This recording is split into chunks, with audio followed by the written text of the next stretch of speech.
Sudah berapa kali Gio jadi petugas menjahit Ramadan? Sudah 2 kali sama tahun ini. Sudah 2 kali ya. Sejak kelas berapa itu? Dari kelas 1 SMP. Dari kelas 7 ya. Sekarang Gio kelas berapa sih? Kelas 2 SMP. Oh, baru kelas 8. Berarti dari awal masuknya itu lah langsung ya, jadi menjahit Ramadan ya. Atau kelas 7 itu atau kelas 1 pertama kali tugas menjahit Ramadan dipilih atau daftar? Daftar sih. Oh, bukan dipilih ya. Suruh daftar dulu. Ya. Habis itu diseleksi Seleksi. gitu. Tapi gue lolos seleksi terus ya. Kalau kemarin ini gimana? Sama juga daftar. Sama daftar juga ya, belum seleksi gitu ya. Itu kriterianya tuh yang dipilih yang seperti apa? Mungkin yang bacanya bagus, Baca Al-Qurannya bagus, sama dia kuat. oh, kuat ya. Jadi gue kuat jalan ya. Kan dipilih yang kuat jalan kan, berarti kan dia kuat jalan. Ya. Dan yang bacanya bagus. Itu bagus bacanya Gio. Coba. Santai ya. Mau dites? Nggak usah ya, nanti aja ya. Atau pertama kali dipilih atau lolos seleksi jadi mujahid Ramadan, bagaimana perasaannya Gio waktu itu? Senang. Senang sekali. Kenapa senang? Soalnya pekerjaan berat loh ya. Jalan di siang hari dalam keadaan puasa ya kan, panas lagi. Kemudian risikonya kan sudah jelas gitu ya, pasti ada yang menolak ya kan, ada yang marah, ada yang mengusir, ada yang banyak ngomel gitu ya, tapi nggak ngasih juga. Kenapa gue bisa senang? Apa yang membuat senang gitu? Senang aja bisa jalan-jalan. Oh, senang jalan-jalan Ketemu gitu. dengan orang baru. Banyak kenalan gitu ya, banyak jalan kan, bebas kan jalan sekarang. Ya. Kalau di pondok kan nggak bebas kan, paling dari masjid, sekolah, asrama itu bebas mau kemana aja ya, tergantung di lokasinya kan. Tapi itu bukan tujuan utamanya kan, kalau hanya jalan-jalan aja Bukan. terlalu rendah cita-citanya gitu ya kalau mau jalan-jalan aja. Intinya itu ya, banyak pengalaman gitu ya. Bisa ketemu banyak orang, kenal banyak orang, dan yang terpenting kita punya kontribusi dengan perjuangan kan. Maksudnya uang zakat, uang infak itu kan untuk digunakan untuk perjuangan semua kan, bukan untuk pribadi seperti orang-orang luar kebanyakan kan. Tapi orang tuanya dia pernah tahu enggak kalau selama di Hidayatullah itu 2 tahun ini ditugaskan jadi mujahid Ramadan? Kalau tahun ini sih belum tahu. Dia udah pernah kasih tahu. Tapi bapak ibu nggak pernah juga tahu dari siapa gitu kalau gue jadi mujahid Ramadan. Enggak. Seandainya bapak ibunya dia tahu kalau menjadi mujahid Ramadan, kemudian dia marah atau gimana, apa yang dia mau sampaikan ke ibu? Ini Karena ini tugas mulia. tugas mulia ya, tugas lembaga kan. Amil zakat kan termasuk tugas mulia ya, awalnya kita kan di lembaga perjuangan. Tapi kira-kira bapak ibu tahu ini kan nanti ditonton ini ya. Marah nggak kira-kira? Semoga tidak gitu ya, sampaikan aja ya. Memang kan kalau orang berpaham itu anggapannya bahwa menjadi mujahid Ramadan itu kayak mengemis gitu kan, minta-minta kan, padahal kan tidak, ya kan? Kalau minta-minta itu kan untuk pribadi kan, kemudian dia tidak resmi, kadang-kadang alamat palsu kayak lagunya Ayu Ting Ting gitu kan. Kalau kita jelas ya kan, ada surat tugasnya, ada DMT-nya, ada SK-nya ya kan, dan alamat kita jelas ya kan, bentuknya jelas, yayasannya jelas, bahkan peruntukannya juga jelas ya kan. Nggak sama dengan mereka. Kadang-kadang itu dia bawa alamat yayasan atau masjid, tapi ternyata itu alamat yang dibuat-buat gitu kan. Makanya untuk ya memang untuk pribadinya mereka, kalau kita kan tidak ya terkontrol. Bahkan di amplopnya pun kan ada nomor serinya gitu ya. Jadi tidak ada kebohongan di sana, semua transparan kan. Kalau Geo sendiri atau awal gitu ya, kelas 7 dulu ditugaskan menjadi mujahid Ramadan, pernah nggak terbetik di dalam hatinya Geo, oh saya disuruh mengemis ini gitu ya? Pernah nggak? Enggak sih, karena kita sebelum itu kan ada namanya Di briefing dulu, pembekalan. ada pembekalan gitu ya. Jadi kita dikasih tahu kalau ini bukan untuk minta-minta. Sebelum setelah diseleksi, setelah lolos, sudah terpilih, itu ada pembekalan gitu ya. Berapa hari biasanya pembekalannya? Cuma 3 atau 4 hari saja. Hampir semingguan gitu ya. Ini Ustadz ini bergantian gitu, Ya. harus pembekalan. Oh iya, itu yang menguatkan gitu ya. Semakin yakin bahwa ya kita bukan pengemis kan. Dia jalannya sama siapa? Nama kelompok Amin, Aminullah. sama Randy, sama Rizky. Oh gitu ya. Sekarang Gio sudah berani nggak jalan sendiri gitu? Sudah kemarin kita sendiri.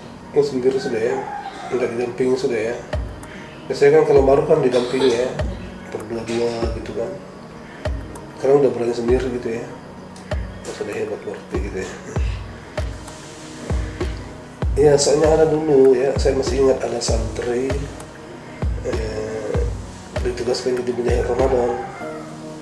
Kemudian orang tuanya tahu kalau anaknya itu disuruh nyetor belangko zakat gitu kan. Rupanya orang tuanya itu nggak paham dia gitu kan, dikira anaknya disuruh mengemis, langsung dikeluarkan dari pondok. Nah, ada yang begitu ya. Ya wajar sih kan, nanti mereka belum paham gitu ya. Nah, kalau itu anaknya pemalu sekali, pemalu. Pokoknya target kita tuh kalau dia pemalu seperti itu, kalau dia turun jadi mujahid Ramadan kan bisa jadi pede gitu kan. Dia tuh ngomong apa adanya, seadanya, jarang dia ngomong banyak gitu loh. Dia mananya kan.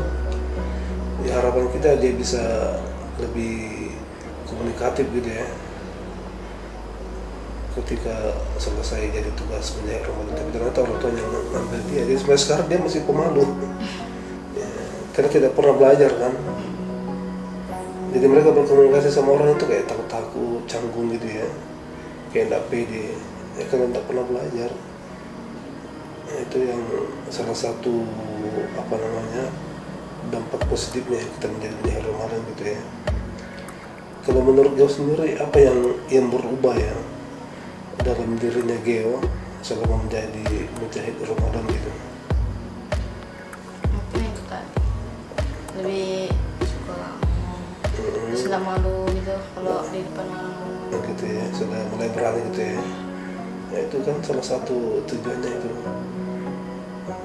Pede kan, berani ngomong di depan orang. Apalagi ke depan kan pasti kita namanya makhluk sosial kan pasti berhubungan dengan orang kan, tidak bisa lepas dari orang.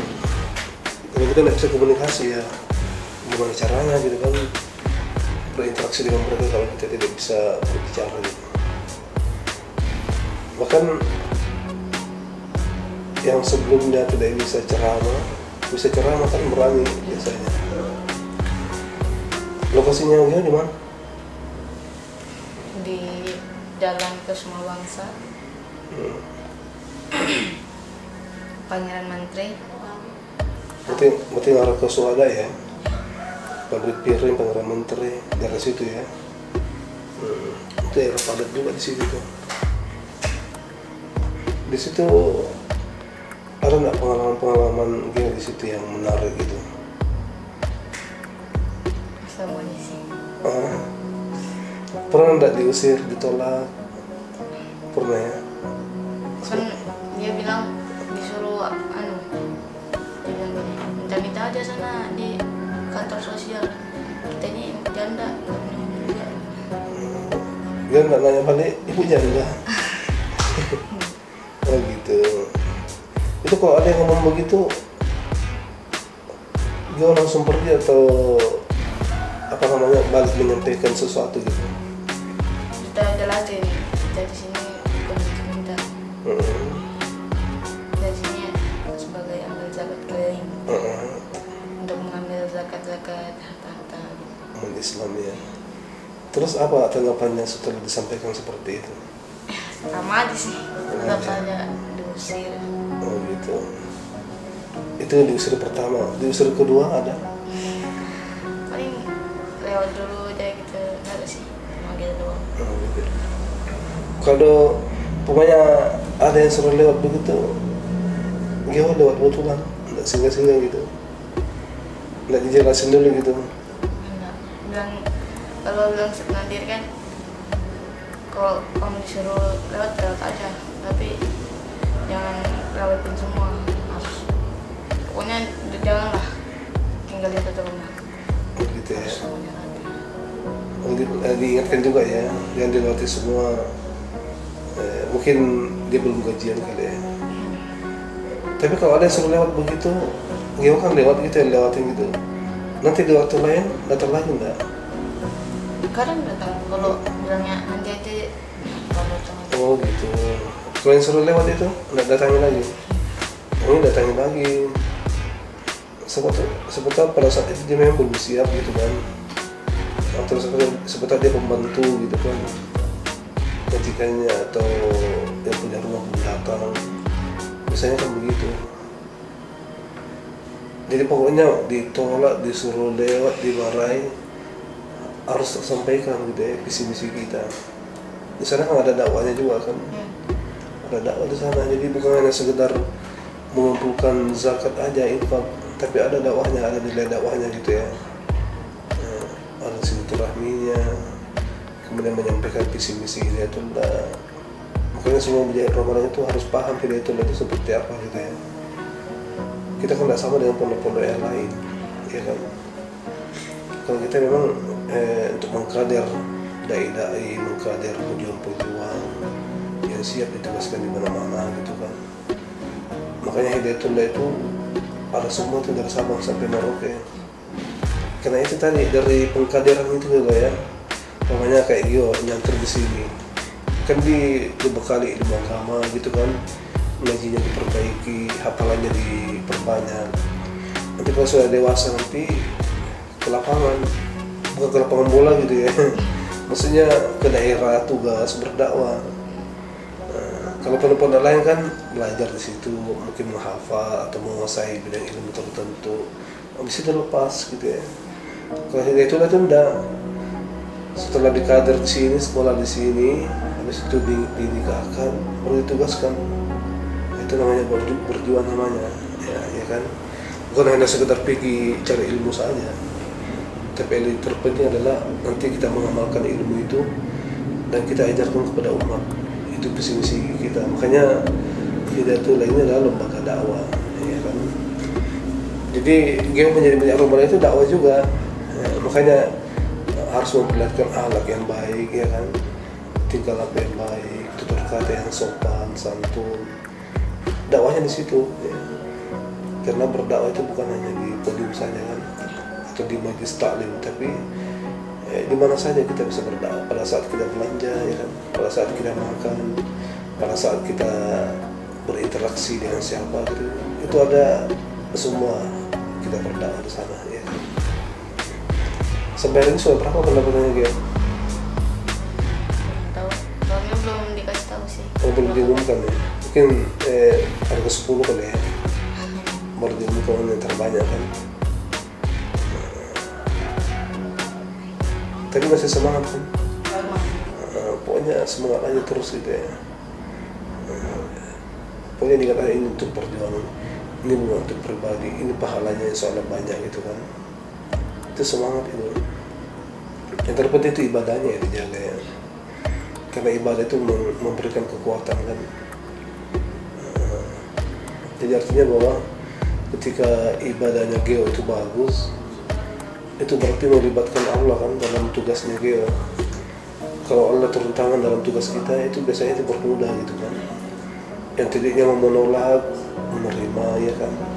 Yang tadinya mau bayar zakat sedikit jadi banyak ya kan. Yang tadinya mungkin dia masih mau sakit gitu kan, lemas, tapi Allah memberi kekuatan disehatkan.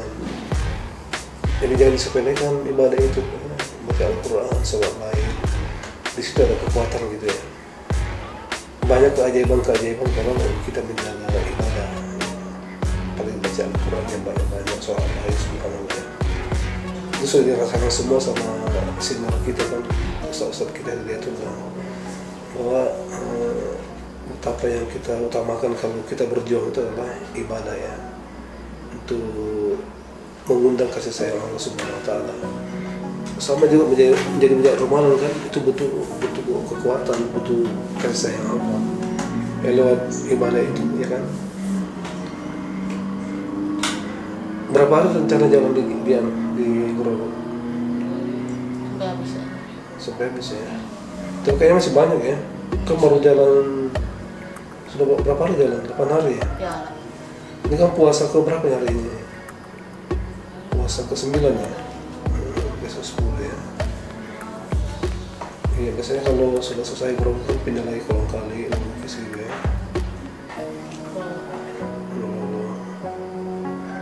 Kemarin ada yang tugas ke Batu Kacang ya? Ada. Siapa? Tahun dari sini.